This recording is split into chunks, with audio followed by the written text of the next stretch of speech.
finale by the champion.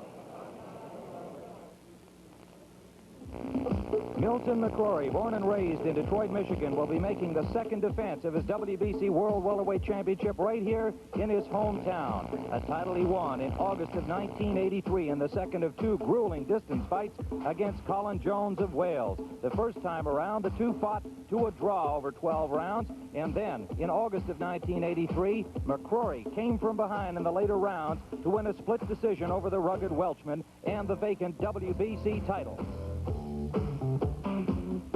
In his first title defense against Milton Guest in January of this year, he scored a 6th-round knockout, allaying any fears that he had lost knockout power.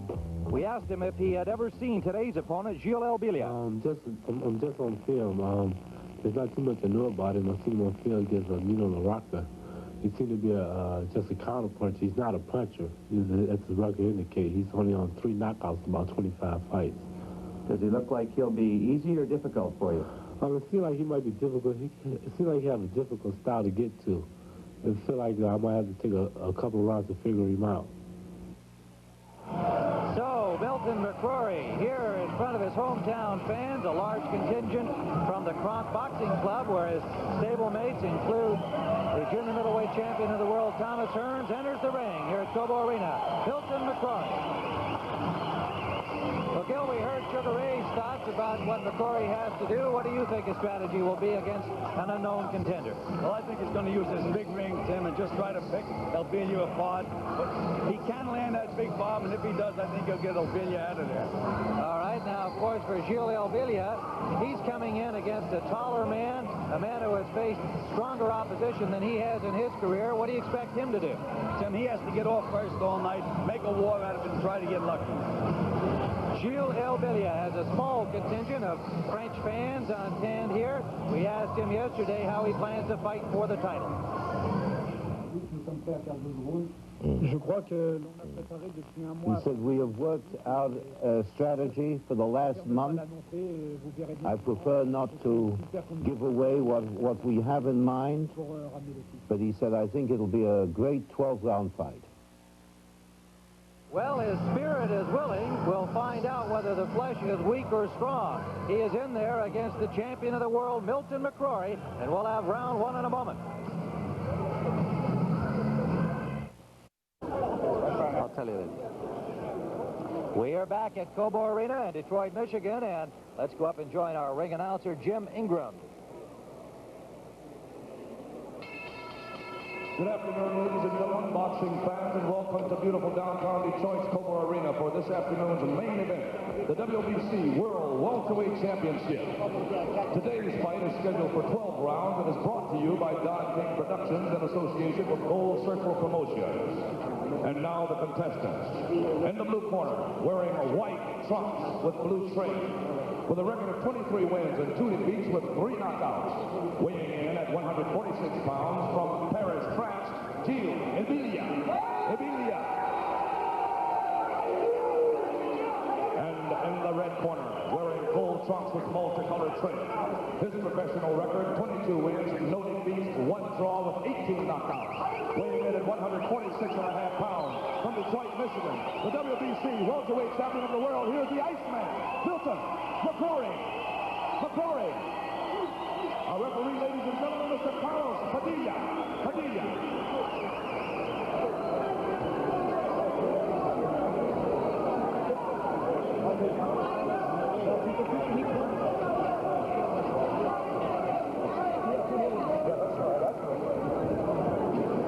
And we're ready for the instructions now. There's the champion, Milton McCrory. 22 victories without a defeat. The 1 draw came in the first bout against Colin Jones for the vacant title.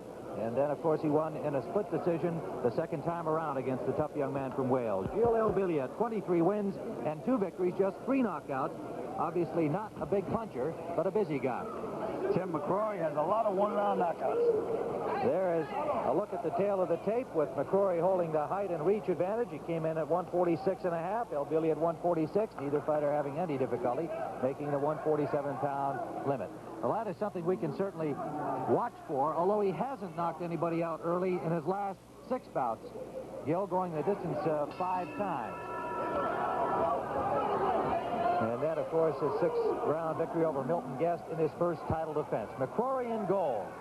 And the challenger, Elbilia, in white with a blue stripe. The referee, Carlos Padilla. The judges, Angel Guzman from Puerto Rico, Jorge Velasco from Mexico, and Salvador Plasencia, also from Mexico.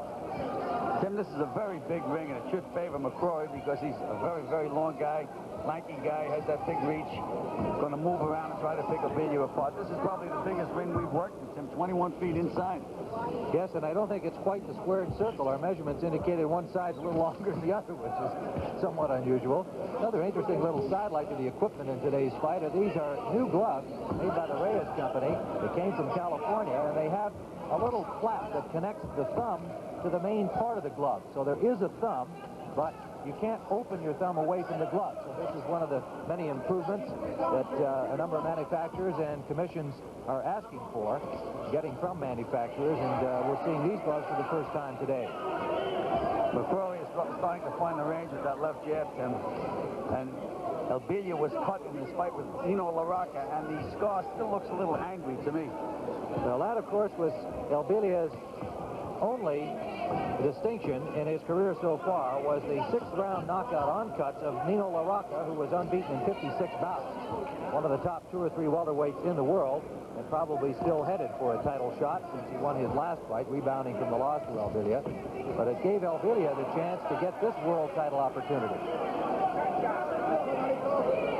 Turned professional in 1977. He is 27 years of age, born and raised in Paris, France. His father, also Parisian-born, was a boxer before him. And that's where his initial influence came from. The family name is Moroccan, and you can see the Jewish Star of David on his trunks. He is a very religious young man. Indeed, said had he had to fight yesterday for this world championship, he would have turned it down. He will not fight on the Jewish Sabbath. Minute remaining in round 1. A small Palm Sunday crowd here in attendance at Cobo Arena, and most of them are here to watch their hometown favorite, Milton McCrory. So far, it's been entirely a left hand by McCrory. He's controlling the fight with his jab and left hook, and hasn't thrown a right hand yet.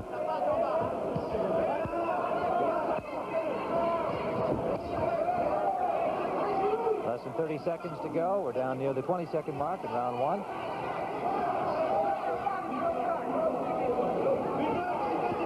Oh, good right hand by McCrory. Caught Elbilia leaning. Came back with a good left hook, too, Tim. The well-trained fighter of round 1.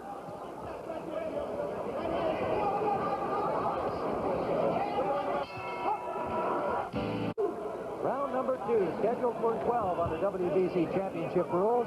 The champion, Milton McCrory, in gold. The challenger, Gilles Elbilia from Paris, France, in white. Scoring on the 10-point must system. 9 points or fewer to the loser of a round. There can be a 10-10 even round. McCrory with 18 knockouts in his 22 victories. Turned 22 last month, 7th of February. In Elbilia's fight with LaRocca, he scored a quick flash knockdown with a sneak right hand, and Milton McCrory is very, very well aware of that. I think that is why he's being a little cautious. Picking him apart with the jab, waiting for a real opening before he lets that right hand go. Milton's observation was that Elbilia is awkward and a little hard to hit and basically a counterpuncher, and he thought it would take him 2 or 3 rounds to figure out how to score more heavily against Elbilia. Elbilia has been taught to double up the jab, but somebody should have told him that sometimes you can triple it up. He starts to back McCrory up, and then he stops after he throws 2. He's got a habit of throwing 2 jabs at a time. Elbilia has co-trainers. There's that sneak right hand, Tim. See, there's that 2 jabs again. Daniel Elbilia and Bernard D'Ambrosio are the trainers of the contender from France. Emmanuel Stewart, the mayor of the Kronk Boxing Stable, manager and trainer of McCrory.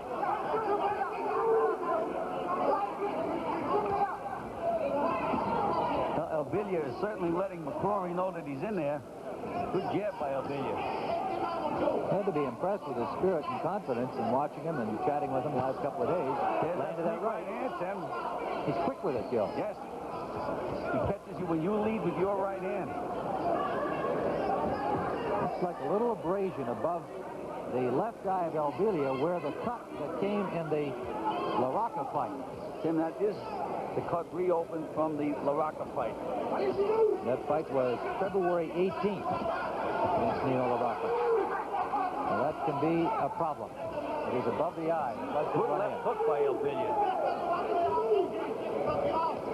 Under a minute to go, round two. McCrory doubling up to the body and head, landed the left of the head. Under 30 seconds now. Nice move by McCrory. Slipped over to his right. I'm surprised that Elbilia is able to get that jab of his in as often as he does, considering McCrory's height and reach.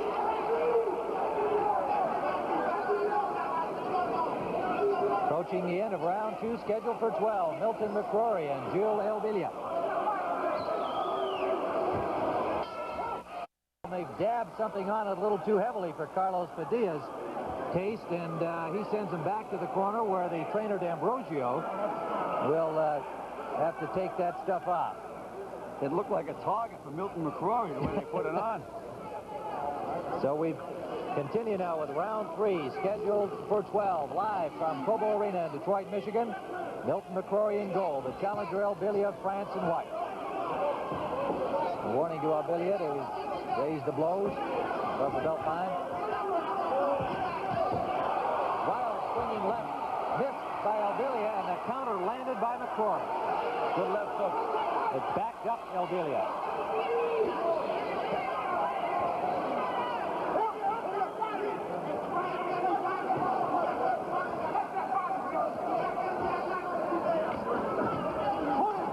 Elbilia is starting to get a little wild, Tim. Taking chances. When you take chances, you get nailed. But that's what he has to do to win the fight. 2 minutes down, didn't come here to go to distance. Came here to win a championship. That's right. Talking to him, he thought that he detected some amateurish moves in McCrory, thinking that he hasn't really had all that much experience as a professional. He watched the Colin Jones tapes and feels that he's the older, more experienced boxer. Tim, he got shook by a left hook on top of the head. Didn't look like a hard punch, but he got shook. Yes, he did. He's wobbly now, trying to gather himself on the far rope. And a little more wary now. Plenty of spirit, though, Tim. Two wild swings fell short, but he popped the jab back in. The right hand scored by McCrory. We're in the third round with a champion sensing he's got a knockout opportunity, pouring it on.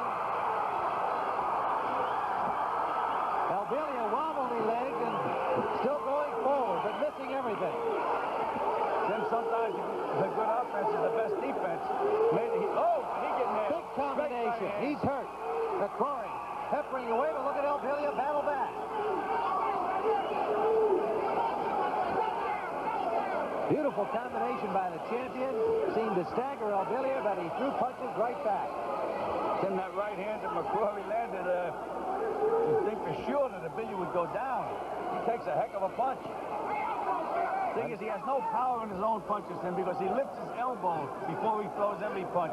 Just an arm puncher. Under 30 seconds to go in the third round.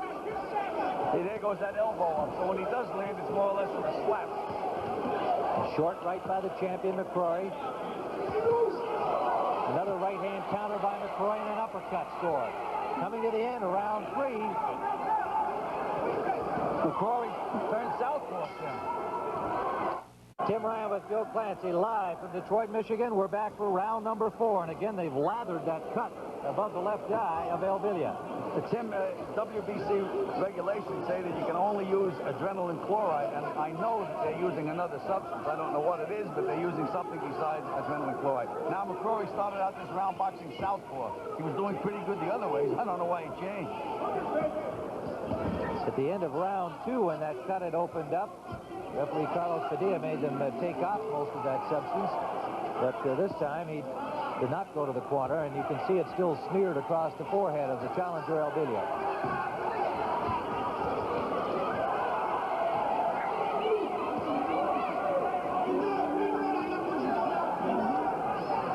I just just wonder why McCrory turned around to fight southpaw. Tim, do you think he hurt his hand, or what could the reason be? He was doing fine the other way. Well, he seems to be throwing both hands freely. We noticed in training that Tommy Hearns was helping him the other day that they put a special foam pad over the knuckles on his left hand, on his right hand, pardon me.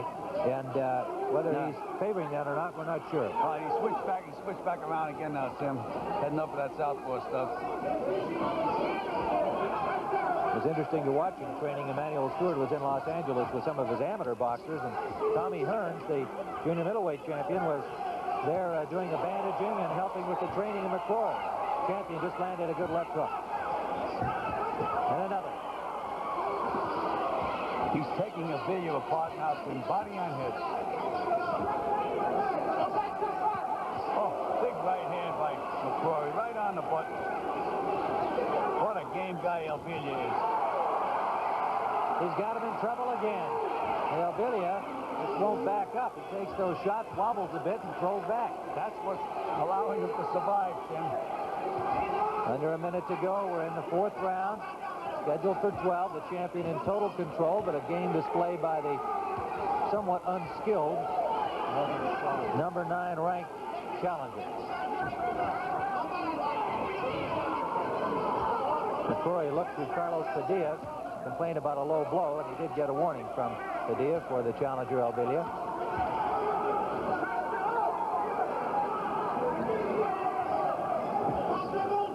Under the 30-second mark in round 4. Combination scored and rocked the challenger again, but he comes right back with a jab. That's that double jab, Tim. Doesn't get a whole lot on it, but he stays busy with it. One time I'd like to see him throw 3 instead of 2. Approaching the end of round 4 with the champion Milton McCrory having his own way against the challenge of Gilles Elbilia.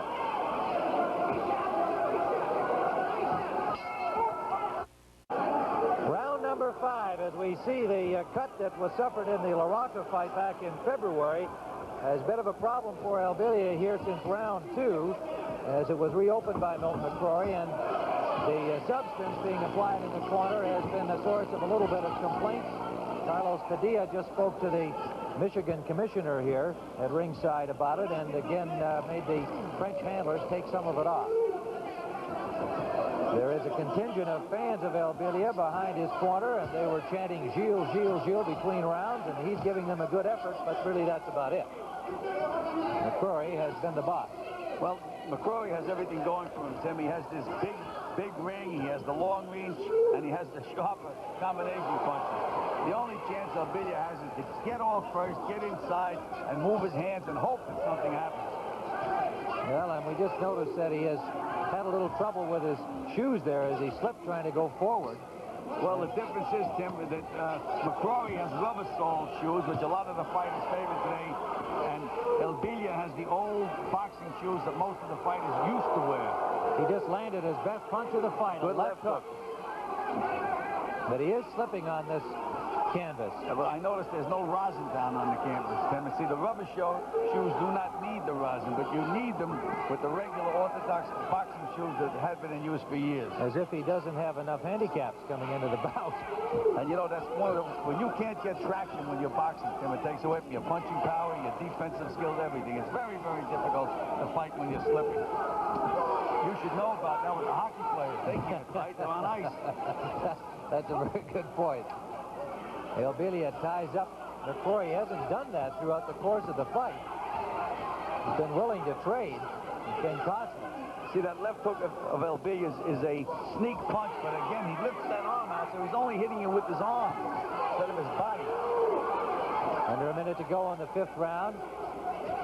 Blood from that cut so far has not been a problem for Elbilia vision-wise. What a left hook McCrory landed, Tim. Caught him coming in. Can this guy take a rap? Wow. McCrory's been using every punch in his arsenal. You just saw an uppercut there. Down to the body and the head. Switched around to southpaw style. That cut looks a lot more angry on Elbilia now, Tim. 20 seconds remaining, round number 5.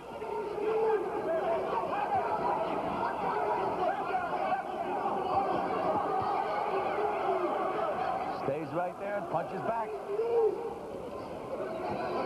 Coming to the end of the 5th round, Milton McCrory in gold, Gilles Elbilia in white. The WBC Championship. Round number 6, Tim Ryan and Gil Clancy live from Cobo Arena, Detroit, Michigan, the champion of the WBC welterweights, Milton McCrory in gold, Gilles Elbilia from Paris, France in white. And on our scorecard, the champion has won every round, but he has had a somewhat difficult time in putting any real hurt on Elbilia. He's rocked him a few times, but the Frenchman has refused so far to go down. Just throws punches back, and again he's hit hard down that time. He fell down going backwards. I don't know whether he slipped or whether it was a late effect of the punch. He got nailed with a big left punch before that. Well, yeah. His legs went right from under him. And with this big ring, you can't find the ropes when you're backing up. So a knockdown is scored by the champion. There's blood from the nose of Elbilia now. And McCrory has him in difficulty. He's bleeding from everywhere. Look at him trying, though, Tim. He threw a desperation right hand. Left hook by McCrory. McCrory trying to get the knockdown here in the 5th round. Elbilia backing up for the first time in the fight, and Carlos Padilla has stopped it. Elbilia complaining, saying he's all right. He wants to continue. He's looking, bouncing up and down, saying how good his legs are. He's in shape. Trying to show Padilla that he can still fight. Elbilia very disappointed that they've stopped it. But Carlos Padilla feeling that this was an overmatched circumstance, evidently, because he has stopped the fight.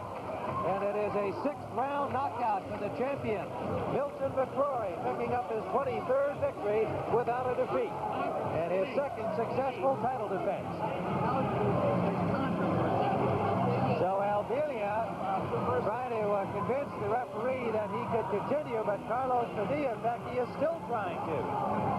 Elbilia is still over there, bouncing up and down in front of the referee in the far corner to our left, trying to convince the referee Padilla that he is able to continue. And indeed, right now, he looks pretty fresh. Of course, he's had a chance to recuperate.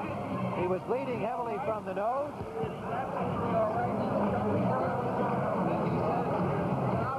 And there you can see an angry Elbilia. That's his father in the gray sweatshirt.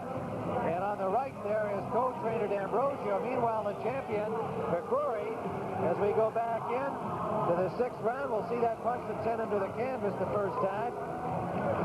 Big left hook right there. Now look at this kind of a delayed reaction. He staggers back, doesn't go down, and then falls before McCrory can hit him again. Gil, as you pointed out, it looked like he was expecting to have the rope behind him as support.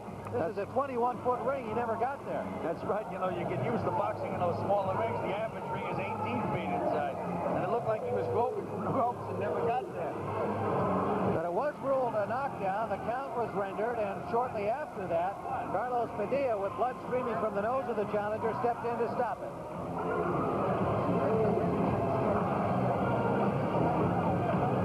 So there is another look at it as he goes down, took the count there, and then the fight was stopped shortly after that. And we'll be back here at Cobo in just a moment to talk to the winner and talk to the referee as well. Right now, let's take you to our studios in New York and Pat O'Brien. Thank you, Tim, and of course we'll be coming back to you at the fight. But first, let me tell everybody that there's still a great deal of boxing action ahead on today's program. Earlier today, out in Detroit, Tommy Ayers, a top 10 welterweight. That's all still ahead of us here after we continue after these messages. The controversial fight. Tim, you've got it. And we are back at Cobo Arena, and we are with the loser here first, Gilles Elbilia, with his cornerman, George Cantor, who can interpret for us. We'd like to keep the referee here as well. George, would you please ask Gilles what his impressions are of the referee stopping the fight? Qu'est-ce que vous pensez d'arbitre? C'est scandaleux parce que je commençais à peine à être chaud et je commençais à rentrer dans le match. C'est scandaleux. What He said it's a real scandal. He said, I was just going into the match. The referee had told us that there was 3 knockdowns, and he stopped it in the World Championship. It's a disgrace. L'arbitre avait dit 3 fois avant d'arrêter le match.